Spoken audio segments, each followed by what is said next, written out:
Hey y'all, happy Baby Friday. Um, I am joined today by my really good friend. I haven't seen her in so long in person. It's been a while, Tanya, It but sure. it's Tanya Beaven. Hi, everyone. She is an anesthesia coder, and I have been wanting to have an anesthesia coder on for a while because out of all the lovely specialties that we have, and I've told you this many times, Tanya, that's one that just does not sit well with me. I just can't. I, I, I try, and it's the graphs and the charts and all that stuff. So that's why I wanted you on so that we could kind of talk it through, and maybe I'll end up not having such hurtful feelings towards this specialty by the time we're done. Yeah, and you make E&M coding and interventional coding like a cakewalk, and me, I'm like going, oh no, I'm drowning. Well, thank you for that. I'm just double checking that we're moving along here to my side. So cool. All right, so we are. Um, for people that don't know you, and you are a former officer in your chapter out there in Oklahoma, and have kind of done a couple different things besides anesthesia, but Mhm. tell us kind of your story from getting started into getting spurned into anesthesia. Well, what was so funny is less than 3 months after I got my certification, just my plain old CPC and just basics, I had somebody ask me if I wanted to do anesthesia. And at the time, since I was still kind of brain dead after taking that APC exam, even though it was 20 years ago, I just said no. But 2 years later, I got offered into coding anesthesia, and the door opened, and I haven't left it. I shut that door so I can't escape. So, because I love it, because with anesthesia, you do everything from a craniotomy to an ingrown toenail. So you're all over, and you don't get, like with some specialties, you just see the same thing day in, day out, and you kind of get in a pigeonhole. And I've done that with other specialties, but that's why I like anesthesia, because I may be coding like 30 colonoscopies, but the next batch is I'm doing brain surgeries. So it's great. I like it. That's why one of the specialties that I liked when I was coding was ED. I loved the ED department because you would get like some little thing where it's just like, why are you in the ED? To Mhm. people that were like barely hanging on, to some of the more interesting reasons why people would show up to the ED, but it was always different, always something that kind of kept you on your toes, and just going through the records. So I get that part of it. I really, and I think that's a good thing for a lot of coders, is that they can get a little bored or a little, kind of complacent in the specialty that, oh, we've got, these 12 codes that we use the most, and we don't really do anything else. And so that's fun with anesthesia, but there's a lot of differences in that specialty, like different modifiers and different, so I mean, it really is a unique specialty. Not that all specialties aren't, but I mean, there's some things that y'all use in anesthesia that just you don't see in the other specialties being used. Mhm. So that's, something nice that I like about that too. And we got a couple, we have, oh, Julie. Hey, Julie says that she finds it to be one of the easiest specialties. So, that may be, something that people, I think if you like it, whatever specialty it is, like cardiology, how that was one I know that you don't prefer, but because I like it, I'm like, it's really not that hard. So I think if you really like what you're in, then to you, it's like, well, yeah, I understand it, and it's good, and that kind of thing. So that always helps. So, but what it so the differentiation, and like, I'm always doing something different, that's what's kind of keeps you spurned on in Mhm. Yep. anesthesia.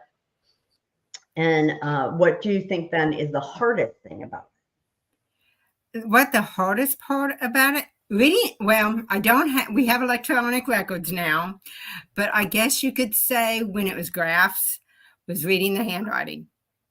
it? Oh, Because, I mean, you would have doctors writing the graphs, and because on those graphs, you can see, like if it's one lung ventilation, you can see when the lung goes down. If you know, you got to learn the check marks on the graphs. Unfortunately, those don't show up with electronic records. So I do miss some things with the electronics versus the handwriting, but I don't miss the handwriting. That I will say that, because that can be a challenge right then and there. I used to use a magnifying glass because oh, wow. some of them wrote so small. And there was one anesthesiologist, totally loved this man, and I've met him, and he printed in block letters. And I said, "What's the deal?" I said, "How come you write like this?" I said, "I do love it when your charts come across my desk." Yeah. And he said, because he got a phone call at 2 in the morning and he had to go to the hospital to read somebody's report. Oh, wow. So from then on, he made sure he learned and then anybody he trained, he said, "Hey, this is how you got to do it."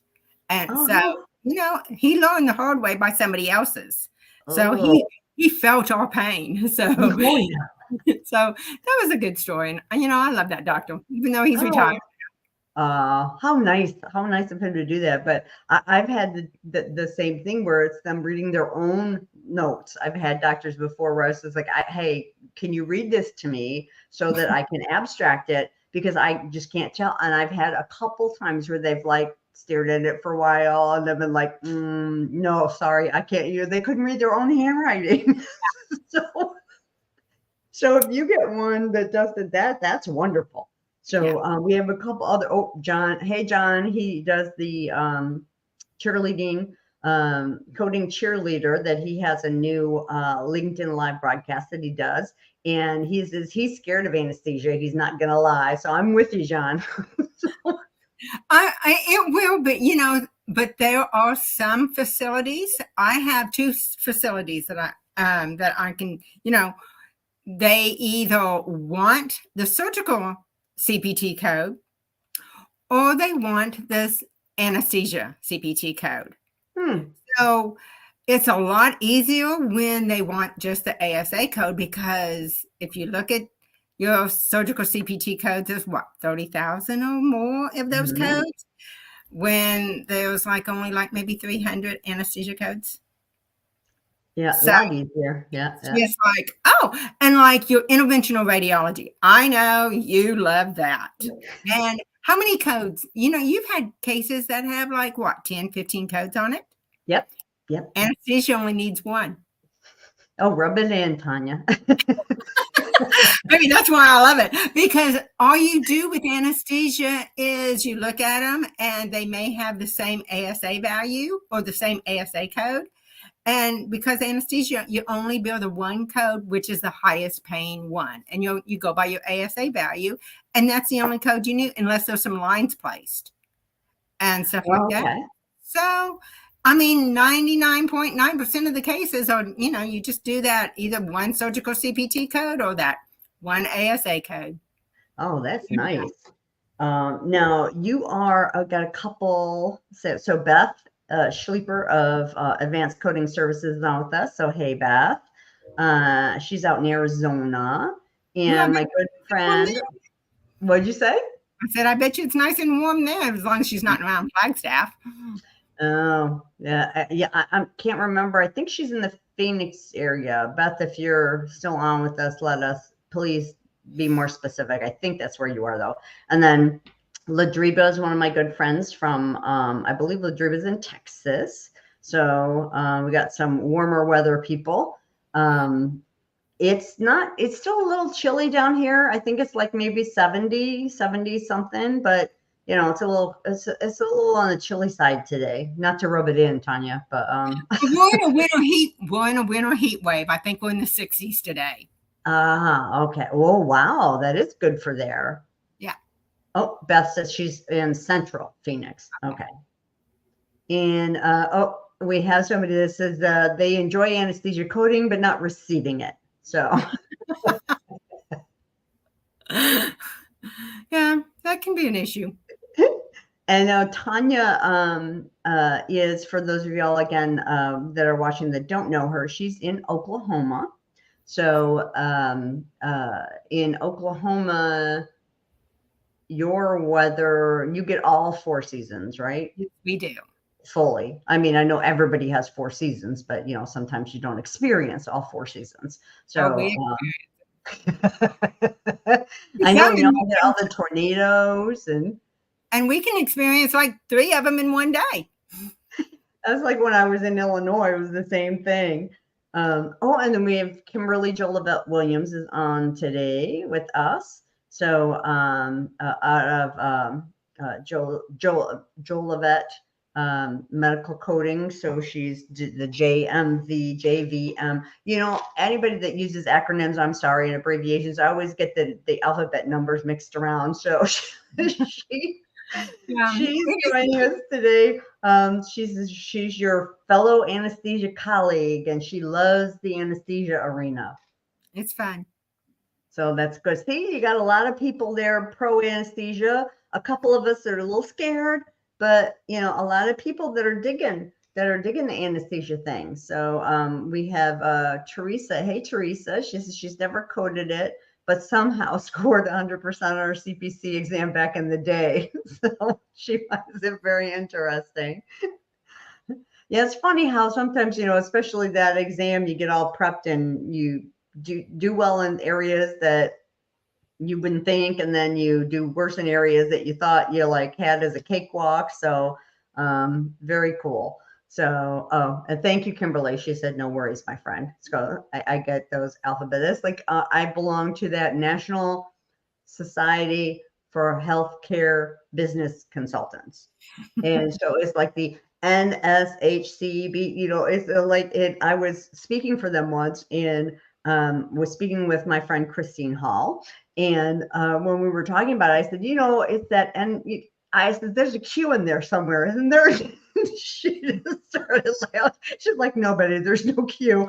I'm like, well, there should be, because it's like too long. So, hey, lady, I see ladies on with us. So now that we're, again, a little off track, sorry, I'll try to get back on track, but I love everybody giving their 2 cents in here. So with anesthesia, you think it's easy. I did not think it was so easy. But some of the things that make it special. So for people that are on that already code it, some of this stuff will be familiar territory. And if you have some comments to make on this stuff while Tanya's, giving me some information on it and educating me, go ahead and throw them in. If you've got questions because you're newer, again, go ahead and throw them into the comments, and we'll, pull them up as we're talking here. But I want Tanya to kind of give us basics of anesthesia, like the differences or how it is not the same as if you were coding the surgery side of it, so that y'all can get an idea. Because with all of these people saying how much they love it, we may have some, possible new anesthesia coders on with us today. So, you might be spurning a little specialty expertise going on in here, getting them to be interested in the specialty. So they've got special modifiers that they use, first of all. Now they've got ones that, do y'all still use the other modifiers that surgical coders will use, like a 58 and a 78, or do y'all stay away from those because you're coding for the anesthesiologist, not for the procedure for the surgeon, correct? I guess the same procedures that we do use a 59. We do use with Medicare the XU. We do the left and the right, and we do the 26. Okay. And most of those all fall on the post-op pain blocks. That when we do those, and I'm trying. And, just the, the rate ultrasounds, when they did the ultrasounds, we put in the 26 for that. But normally, you have your CRNA modifiers, they get they have their specialty, because you can have a CRNA, which is a certified registered nurse anesthesiologist, you can have some hospitals let them practice on their own. So they are on their own, or you have them, they are under a doctor's, an anesthesiologist. And he can, okay. and he can, you want to make sure that he keeps, 4 cases. If he's monitoring or supervising, CRNAs, he can do so many, and then it becomes another level. So then you have to. And then, of course, with anesthesiologists, you get concurrencies. Okay. Yeah. Now that so the first modifiers would be like, and I wrote them down so I wouldn't. We have our AA, and that means the anesthesiologist did it personally. Yep. Not supervising somebody else. They're the ones that gave it. Yep. And then we have an AD that is that they're supervising more than 4 procedures, right? Yep. And then the QK, that means they're doing 2, 3, or 4 procedures. Yes. So when it says in those modifiers for supervising, does that mean that they're supervising another person, or that they are the person and they happen to be doing concurrent procedures, like they're watching 3 procedures at once? Well, I guess you could say they're kind of like floating from one OR to another one. They have to be in there. The anesthesiologist has to be in there doing the emergency things. When the patient is being put under anesthesia, the anesthesiologist has to be in there. When the patient is coming out of anesthesia, the anesthesiologist needs to be in there. And during the course, if it's a long case, if they have, I think it is like, I have to refresh my brain. I think it's like an hour. If it's a case that's over an hour, then the anesthesiologist has to come into the OR and not just pop his head in. He's going to scrub in and come in and check and everything check in with the CRNA. And then he can do the other cases when the other cases are rotating through. He makes sure. But then, like I said, if he gets over 4 and gets into 5, then it becomes he's directing. He's not supervising. So that's why you have the AD, because that's when he becomes after 4, when, the QK is 4 cases or less. Okay. So does that then, I would assume then that affects the payment from the payor, or no? No, it doesn't. I mean, to my knowledge, because I really don't see the payments coming in. That's true. Okay. In fact, to my understandings and stuff like that, the CRNAs and the anesthesiologists, the value is exactly the same. So it's not the same as on the other side where the physician versus the PA, like the PA takes that 15% cut. They don't do that for anesthesia. Yeah. Like I said, I'm not on the billing side. I don't see the money coming in. Yeah. But what I've always been told, and I could be wrong, that the pay is the same. Wow. And stuff like that. So what always amazed me with those modifiers when I first, was learning anesthesia and came across them was how someone could be, first of all, supervising, I was looking at 3, 4, I'm like, more than 4. I'm like, how could you do more than 4? That on your side, does that make it tricky trying to track everything when you've got somebody that is floating between 4 or 5 different cases at once? When I was with a temporary agency, I did have to look at the times. And that was the only time I ever had to look at the schedules to see if there was a concurrency going on, or how many they were, if they were just supervising or if they were directing. Most of the software now mainly does it. So I don't have to I'll get a pop-up, because I work with Epic. I will get a pop-up and it will say there's a concurrency. Okay, if there's a concurrency, that puts a red flag on the claim, and that's when the billing side has to go in into it and find out what is going on. Now, if I have overlapping times, which sometimes I do get those when another doctor is relieving another doctor, and their times are overlapping, which you can't have unless you cannot have two anesthesiologists working a case at the same time unless it is like a organ harvesting when they're doing more than one, or if they are working more than, say it's a trauma patient and they're having to work on a femoral bleed. He's got, he has a femoral bleed, but then they're having to work on a craniotomy at the same time. So, they need, it's got to be a teamwork. If it's a team, then you can have more than one anesthesiologist in there. Okay. But so if you get more than, then you have to you got to write down the times and say, hey, docs, you need to figure out your time because you documented it incorrectly. So they have to correct it. And then once they correct it, so, because I can't correct it. I wasn't there. Well, this is very true. That's good. So you have ones for the CRNA, and then the CRNA if they're supervised, and the CRNA if they're by themselves. Is that right? Yeah. Okay. So you have those different modifiers that you have to be mindful of when you get, and then you also have the ones if it's MAC, right? Well, the MAC modifier, I've got to think, because again, the system applies that on it itself. Okay.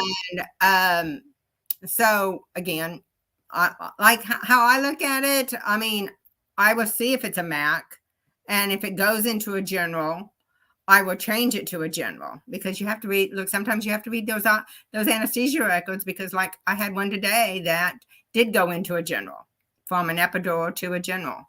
So I had to, switch it over so it could be billed as a general anesthesia instead of an epidural. Okay.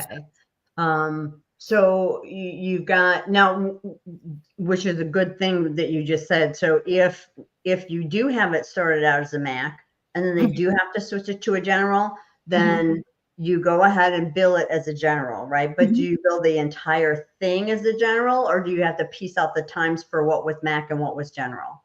It goes out as the general. Oh, great. Okay. So that's at least an easy switch over. And okay. just like how many, just not to get out of the anesthesia thing section, just like if you have a laparoscopic that goes into a laparotomy, if you're just doing the ASA codes, you don't have to change your code because it's still the 00790 if it's an upper abdomen. Right. But if it's if you're doing the surgical CPT code, you can either keep either one of them. You can keep the LAPS code or you can keep the laparotomy code. It doesn't matter.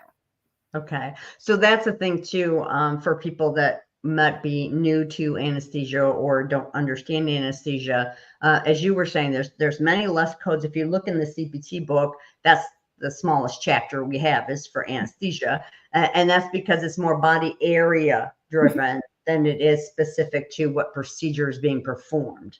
So for those of y'all interested in anesthesia, there aren't as many codes in there as you have to deal with throughout the rest of, the CPT book. Now, there are also those P modifiers, right? Because when the anesthesiologist goes to work, they have to do the pre-anesthesia evaluation for the patient, right? Where they do their physical and they talk to them and ask them about stuff. And now the P modifier, that P1 and P2, the ones that are in, are those still used, or is that like an automatic kind of thing that goes on with those assessments, or how do those play? The physical status. You have a P1 through a P6. P1 and P2 and P6, they don't get extra money for that. Okay. But they do get extra money, but Medicare does not recognize a physical status. It's called a physical status. Medicare does not recognize them, so they don't pay for it. But if you have a P3, a P4, or a P5, a P3 could be a person and I would say what the book says, but the anesthesiologists do it totally different. Because I can have an anesthesiologist say, this patient is a P3 because he's got diabetes and hypertension. I can have another anesthesiologist throw it back and say it's just a P2. Okay. So, and since I'm not a clinician, I can't make that decision. Right. And stuff like that. I have to go by what the doctor states. So if they put it as a P3 to them, it is a P3 to another anesthesiologist. But so you have the P3 that has, systematic problems. Okay. Then you have a P4, which are severe systematic systems. Okay. And then you have a P5. P5 is, if this patient does not have this surgery, this patient's going to die. So it's an emergency that you've got to get that patient in and out, or into that surgery. And then you have, unfortunately, a few years ago, my son was a P5. Oh. So anyways, and as an anesthesia coder, you always question the doctor, are you doing this? And they were like going, leave me alone. And then a P6 patient is a brain dead patient. And they are they are harvesting an organ. And yes, they still need anesthesia, even though they are brain dead. You have to keep the organs functioning until they get the organs removed. But the anesthesiologists do not get paid extra for that. There is no value. So a P3 and a P4 and a P5 are the only ones, if you're not Medicare, you get extra money for that. Okay. But you've got to list those underlying medical conditions. And that comes in the pre-anesthetic evaluation where you'd be looking for those. Okay. And again, the doctor needs to tell you why they're making them a P3 or P4 or a P3. You can usually tell on a P5, right? Because again, I'm not a clinician. I can't, he may have diabetes. He may have end-stage renal disease. He may have this. But I cannot document that to make them say that this is one, unless they state they are a P5. It's not a P5. They are a P3 because they have hypertension with end-stage renal disease. Okay. So as long as they just state that fact, they don't have to go into, so it would make the anesthesia more difficult due to blah, blah, blah. They don't have to go into a big diatribe, just make their statement of, they're this because of this, and that's my statement. Yeah, that's their statement. Okay. Because I can't assume, that word. Oh, yes, yes. So when you look at the surgeon's report, do you have to compare the surgeon's report with the anesthesia report to make sure things look copacetic, or do you just go off the anesthesia reports?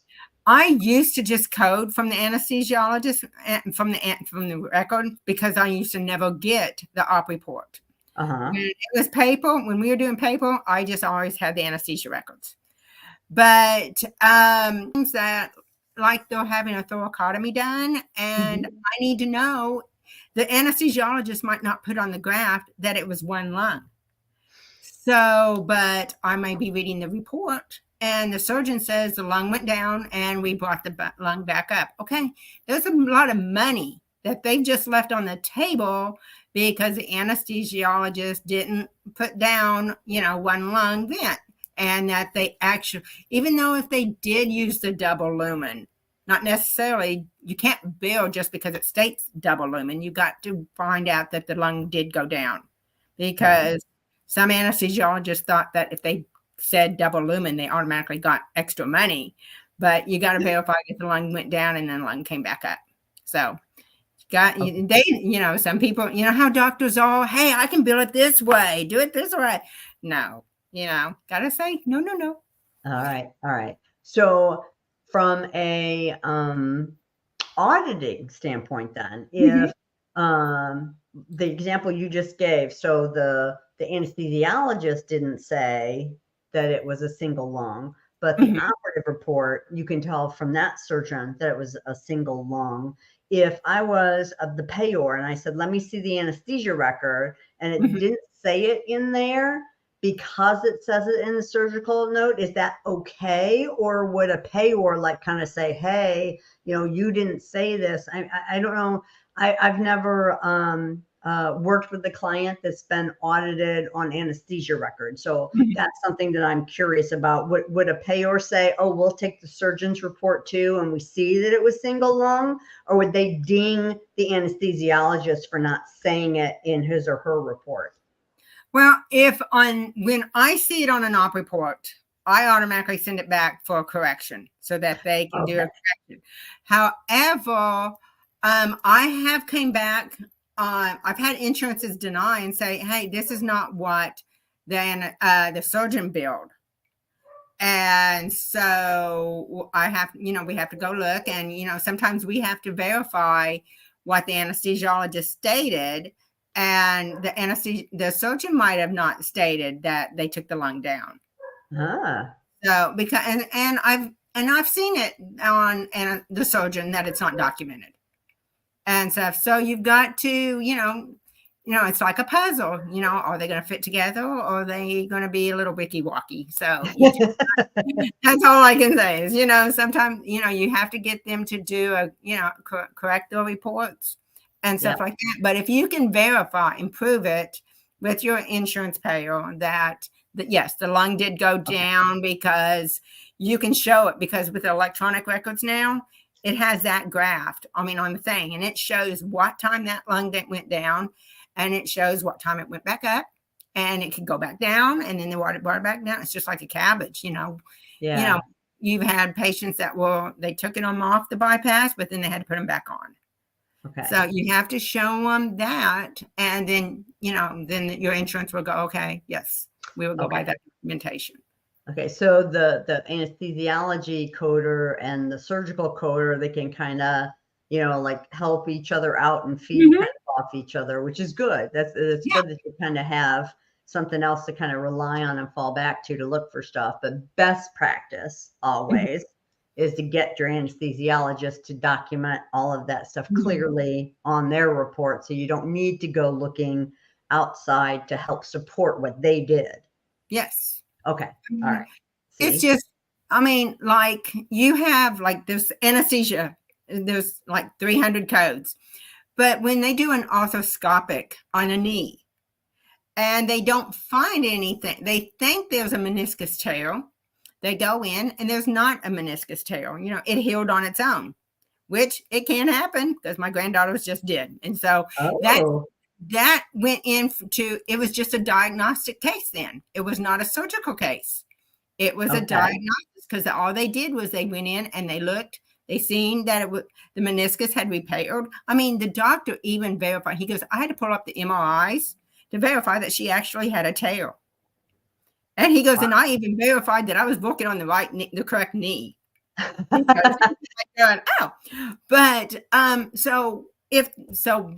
that was just stayed as a diagnostic, the value is 1 unit less. So that's less money. And I've had anesthesiologists think that every arthroscopic procedure is surgical. I'm going, no. And I said, you need to, because that's all they wrote was arthroscopic. I'm going, and that was before I had op reports. And I said, I need to know what was done, because you are literally leaving money on the table. You say if he did 5 arthroscopic procedures that day and they were all surgical, but all he wrote was arthroscopic knee, I have to code it as a diagnostic, because he didn't explain it to me. Okay. And so, you don't want the doctors, I look at it this way, the doctors don't get paid enough as it is. You don't want them to leave money on the table. Definitely with you there. Yeah, we try to make sure that we help them document appropriately so that we can get them the appropriate payment to the highest level that we can for them, of which they deserve. So that's always tough working with them, is with all of the cuts and all of the attempt they were making to undo the RBRVS cut, for this year, they passed it by and it wasn't done. So there was no saving grace like there have been in the years past. So a lot of the practices are hurting, because of that, the RVU, the conversion factor dropping, all that stuff. They didn't change it in Congress this year. So we need to make sure we're getting them everything we can get them compliantly and appropriately, but they need every dollar. So that's great. And I know you've always had that mindset, and that's something that's really good, that you're their advocate when you're looking at these things to make sure we get everything we can for them. So let's see, we have a couple. Oh, and then Julie brings up a comment about the base units, which brings me to another question for you, for people that don't understand this. So she says the AD, and she's talking about the modifiers. It drops the MDDO to 3 base units and 1 additional if you can prove the MDDO was present at the start and in the emergent.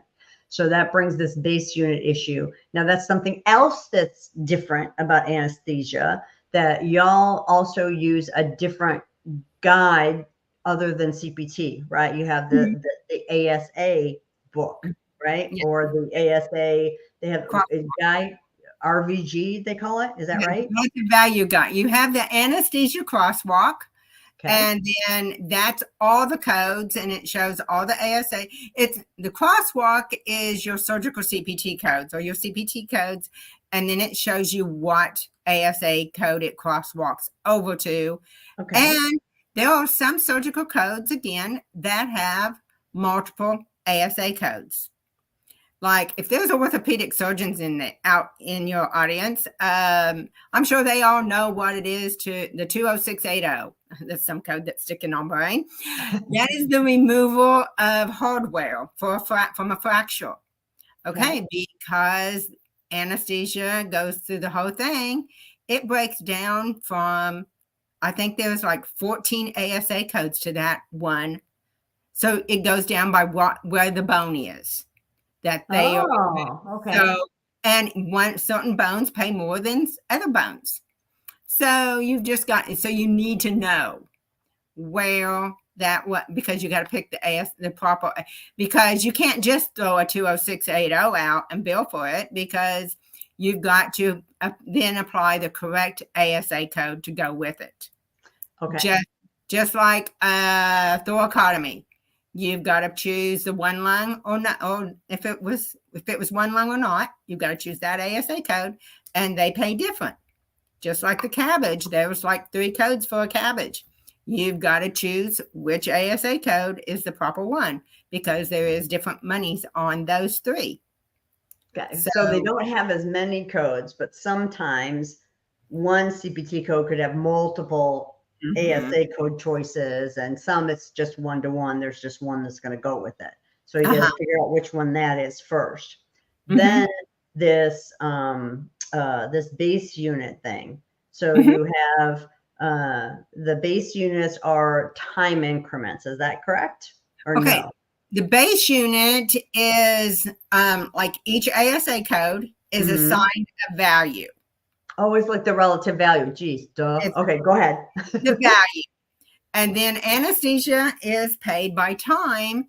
So that's what I was thinking, if your surgery was 1 hour and your time is broken up by 15-minute increments, there's 4 units. You take your base, and I'll have to remember my brain on the multiplication and adding. You take your base and say it's 00300 is 5 units. Okay. Then you can go to your CCI and find out what that unit is valued. So what that base unit is, and say it is, I'll do something easy, $50. Okay. So the very base unit is $50, and then you have 4 more units on top of it, because the surgery lasted an hour. Okay. So if my math is understanding it right, and I'm sure if I'm wrong, I appreciate anybody correcting me. I'm never too old to, I am never too old to learn. So just ready to retire. So you take 4 units. So it's four, it would be, you would add those units to the base unit. The 4 So times. you would have the 200 for the 4 units because they were 50 bucks a piece. And then you would add it to the $50 for the base unit. So you would have $250 for that. That's how my math has always told me it's like that. Okay. So you choose now if you could have more than one anesthesia code that would go with the procedure, you always choose the one with the highest value for base value. Is that correct? Okay. That's appropriate. What that's appropriate. Say, okay, again, like your laparoscopic. Is this like, okay, they have, are we in the upper abdomen or are we in the lower abdomen? So the lower abdomen pays less than the upper abdomen. So we need to find out. This is when I really read the op reports, because I have to find out. It's not where, like I had one instructor say, it's not where they make the incisions, it's where they're going to. Okay. So they may, because even with the lower laparoscopic, they do make incisions in the upper abdomen. So you got to find out where they're going to. So not where they start, where they end up. Yeah. Okay. Because they may be going to the gallbladder. So you get more units for a gallbladder than you get if it's an appendectomy, if it's an appendix. Okay. All right. So we have base units. We have time increments, 15 minutes. And now it's 15 minutes universal. I mean, do all payers go by 15-minute units? I have been told that there are some that go less than 15 minutes, but how everybody I have worked, it's more the universal 15 minutes. Okay. And do y'all get to do the halfway rule with anesthesia, like some of the stuff in CPT, where if it's 8 minutes because you're more than halfway there, you can go ahead and report that unit, or does it have to be a full 15 minutes to report the unit? You can't round up. Okay. Because I mean, there have been, like somebody will say, oh, let's go it up to, because it's almost like raising a red flag. If everybody says my surgery stopped at 11 o'clock or 11:15, 11:30, 11:45, they're never doing the 13, the 14, or the 27, and they take it down to take it up to the 30. You have to literally, and then the system breaks it out and stuff. That's one thing, that I really never had to deal with, because I probably, I might not lack anesthesia if I had to. It'd be almost like E&M coding to me. So no, I know you love E&M. You're getting better at that, Tanya. Come on. Do I ever ask to code E&Ms? No. So yes, there's a lot involved in anesthesia. And so you've got your pre-anesthesia evaluation, where they come up with your PMOD, your physical status stuff that may or may not affect the payment you get. And when you look at the anesthesia service itself, you also have the anesthesia modifiers to who was doing it, what were they supervising, that you have to watch. Then we have the conversion or crosswalk to look at to make sure we're choosing the right anesthesia code. And then from there, we're looking at our base. And then we are looking at our number of units that we get to report for the case. So am I covering everything? Did I forget anything? There is also, anesthesia has a code for age. So anybody under 1, or some codes do have a little bit older. CPT codes have a little bit like a tonsillectomy. It has, under 5 or over 5, but the base is still the same. But if you have an infant, then you do have, I do believe that is a 99100. I don't do very many infant codes. And then you have somebody over 72, which I don't know why they apply that one, because Medicare will not pay it. So you don't bother with Medicare. You're saying, okay. And then you have your emergency code. Okay. An emergency code is considered, how the book reads it, is if the person's life is in danger, Okay. or if the person is going to lose a limb. Okay. So those are emergency codes, the 99140. Again, okay. Medicare does not pay for an emergency code, okay. But I see emergency codes that come across on epidurals, on labor deliveries. I'm sorry, that epidural is only an emergency to the patient. That is an emergency to me. It's an emergency to the patient. It's not an emergency to their life. Maybe to their husband's life. I don't know. But whoever is their coach. But it's not an emergency. So, I kind of ignore that one. I'm like going, no. And you see those. You see a lot of the doctors will put that in there. They'll think, oh, it's an emergency. It's a weekend. No. Or I got called in to do it. Yeah, weekends don't fall into emergencies. That's your day. You're working. People break legs 24/7. It doesn't matter what day of the. So. But no, it's only special. The emergency is only to be used if the limb is the loss of a limb, or the death. Okay.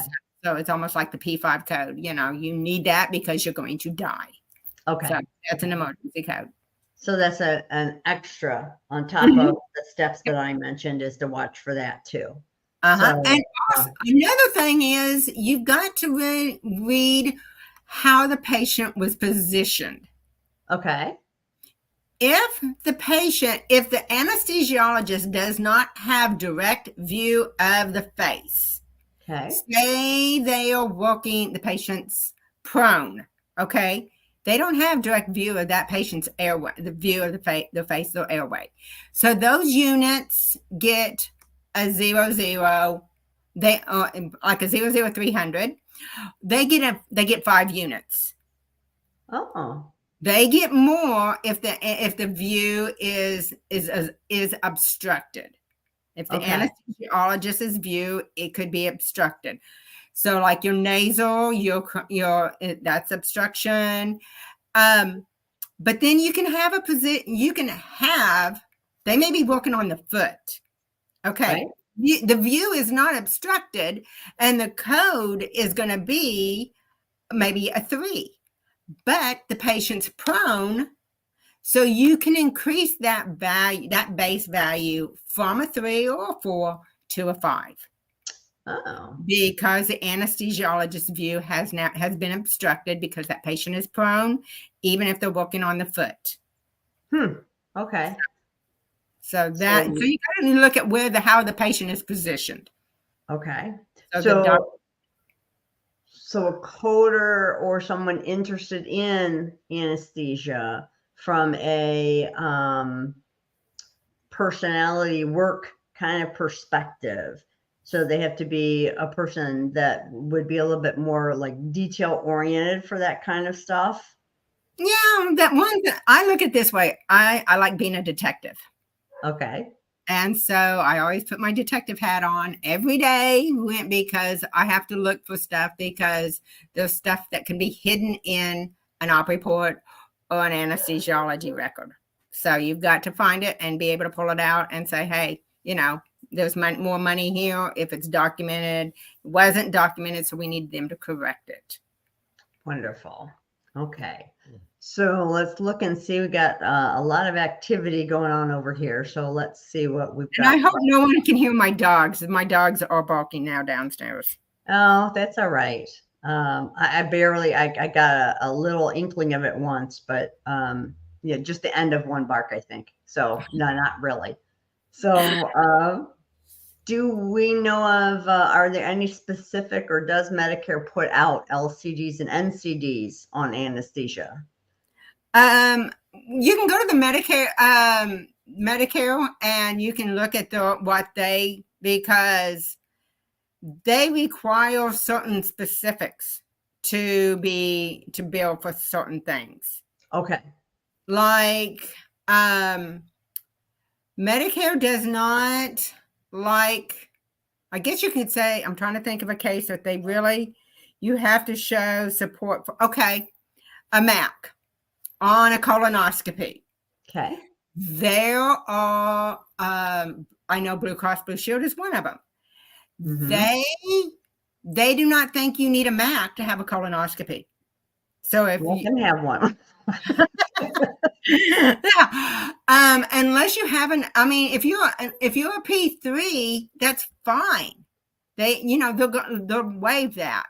But if you're a P1 or a P2, they want to know why you are having a monitored anesthesia when you're having a colonoscopy. So again, I'm not the clinician.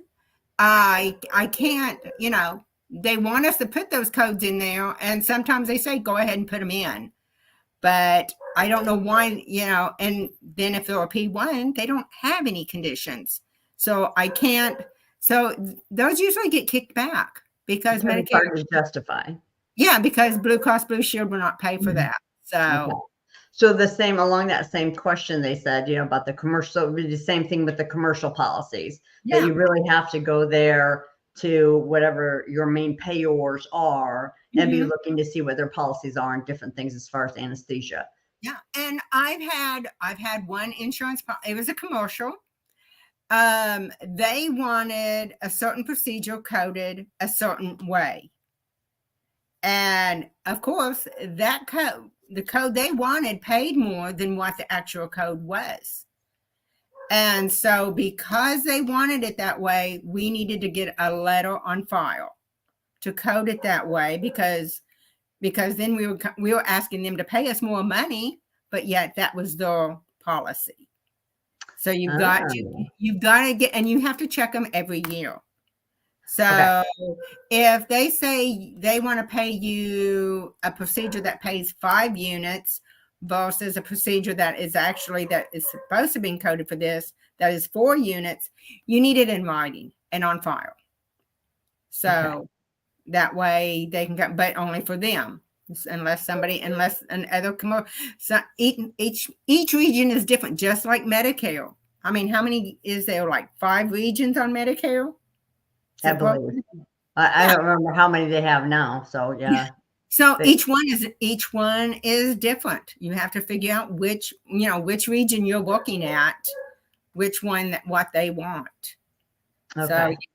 So like when you go to Medicare's page and stuff like that, make sure you're picking out your state area and then pull in that CPT code or pull in that ASA code and find out what their guidelines are for that. Okay. So you got to do a little bit of your homework and make sure that you're looking on those things from the policy side of it to see if there's any special thing that you need to be doing for particular cases, for a particular procedure that's done when they're doing anesthesia on it.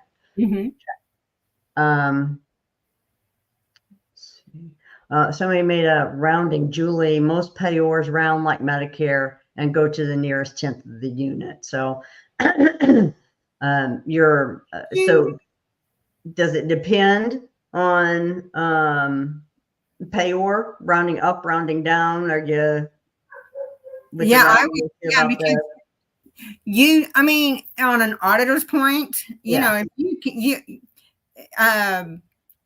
I couldn't say the bell curve, but I mean, if you coded everything like that, you're raising flags. So if they break up the minutes, then the payer will decide, how their policy works. Okay. I just know that I put in the time. I verify that with the electronic system now, I verify that what time is in the electronic system is the exact time that the anesthesiologists are reporting. Because it could be a couple minutes off. One could be one and one could be the other one. So I need to, I look and I will verify it. Or you can still look at a graph a little bit, and you can, even though the graphs are in, 15-minute policies, but then they have the little digits breaking up. Yep. You just have to look and see where the documentation started, what time the patient was brought in, and what time the anesthesiologist released the patient in the PACU to hand it over. When the anesthesiologist handed over that patient to the PACU, that's the end of the anesthesiologist's time. And sometimes you have to go to a PACU nurses and look at their records. Yes. Yeah. So you, that was another good point. So anesthesia, the time clock when it starts and stops. So again, it starts when they get them ready, right? Yeah, that's before they even bring them into the OR and stuff So like when that. the anesthesiologist is present in the suite, and that ends when the patient arrives in the PACU or when they're sent out of the OR. No, it ends when the anesthesiologist hands over that patient to a PACU nurse. There are times that they may be taken to the PACU, but that anesthesiologist has remained with the patient for a longer time because maybe they were having problems coming off of the anesthesia and stuff. So they spent longer time and stuff like that. And usually it's just like 10 minutes, but sometimes if you see something longer, it's a red flag. So you question it to verify what went on. And there are times that a patient may be released in the PACU and then brought immediately back into the OR. So in a case like that, if they turn them over and then bring them back, are you having two different things then? Because they're done. Yeah. If they have released that patient to the PACU nurse, they said, okay, he's yours now. You're done. But then 2 minutes later, say that patient started bleeding and then they have to go back in, then time starts at that time again until they can release them again.